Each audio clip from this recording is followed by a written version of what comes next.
ಇಲ್ಲಿ ಪ್ರೇಮ ವಿಫಲತೆ ಮತ್ತು ಎರಡನೇ ಆಯ್ಕೆಯ ಕುರಿತಾಗಿ ಒಂದು ಸಂವೇದನಾಶೀಲ ಕತೆ ಕನ್ನಡದಲ್ಲಿ. ಎರಡನೇ ಬೆಳಿಗ್ಗೆ. ಅನನ್ಯ ಮತ್ತು ಅರ್ಜುನ್ ಕಾಲೇಜಿನಿಂದಲೂ ಬಹಳ ಘನವಾದ ಸ್ನೇಹಿತರಾಗಿದ್ದರು. ಅದು ನಿಧಾನವಾಗಿ ಪ್ರೀತಿಯಾಯಿತು.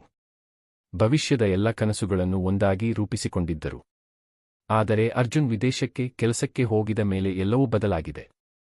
ಪ್ರತಿದಿನದ ಮಾತುಗಳು ಮಳೆಯಂತೆ ಕಡಿಮೆಯಾಗುತ್ತಾ ಹೋಯಿತು. ಕೊನೆಗೆ ಒಂದು ದಿನ ಅರ್ಜುನ್ ಬೇರೆ ಹುಡುಗಿಯನ್ನು ಮದುವೆಯಾಗುತ್ತಿರುವ ಫೋಟೋ ಅನನ್ಯ ನೋಡಿ ನಿಶ್ಶಬ್ದವಾಗಿ ಅಳತಾಳಿದಳು. ಅವನಿಂದ ಯಾವುದೇ ಕಾರಣವಿಲ್ಲದೆ ಅವಳನ್ನು ಬಿಡಲಾಗಿತ್ತು. ಅನನ್ಯ ಮುರಿದು ಬಿದ್ದಳು. ಪ್ರೀತಿಯ ಮೇಲೆ ನಂಬಿಕೆ ಹೋಗಿ ಹೋಗಿತ್ತು. ಕೆಲಸ, ಒಂಟಿತನ ಮತ್ತು ನೆನಪುಗಳ ಮಧ್ಯೆ ದಿನಗಳು ಸಾಗಿದವು. ಒಂದು ದಿನ ಅವಳ ಕಚೇರಿಯಲ್ಲಿ ಹೊಸ ಅಧಿಕಾರಿ ರಾಹುಲ್ ಸೇರಿದ್ದ. ಅವನು ಸೌಮ್ಯ, ಸಹಾನುಭೂತಿ ಮಿಶ್ರಿತ ವ್ಯಕ್ತಿ. ಅವನು ಅನನ್ಯಾಳ ನೋವನ್ನು ಹೇಳಿಸದೆ ಓದಿದ. ಯಾವಾಗಲೂ ತಾಳ್ಮೆಯಿಂದ ಅವಳಿಗೆ ಶಕ್ತಿಯಾಗುತ್ತಿದ್ದ. ಅನನ್ಯ ಮೊದಲು ದೂರವಿದ್ದಳು.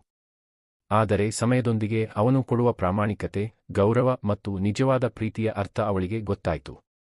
ಒಂದು ದಿನ ರಾಹುಲ್ ಕೇಳಿದ, ನಾನು ನಿನ್ನ ಪಕ್ಕದಲ್ಲಿ ಇರುತ್ತೀನಿ, ಹಳೆಯ ನೆನಪುಗಳ ನೆರಳು ತೀರಲು ಸಹಾಯ ಮಾಡುತ್ತೀನಿ. ನೀನು ಮನಸ್ಸು ಬದಲಾಯಿಸುತ್ತೀಯಾ? ಅನನ್ಯಾಳ ಕಣ್ಣು ನೀರಿನಿಂದ ತುಂಬಿದವು.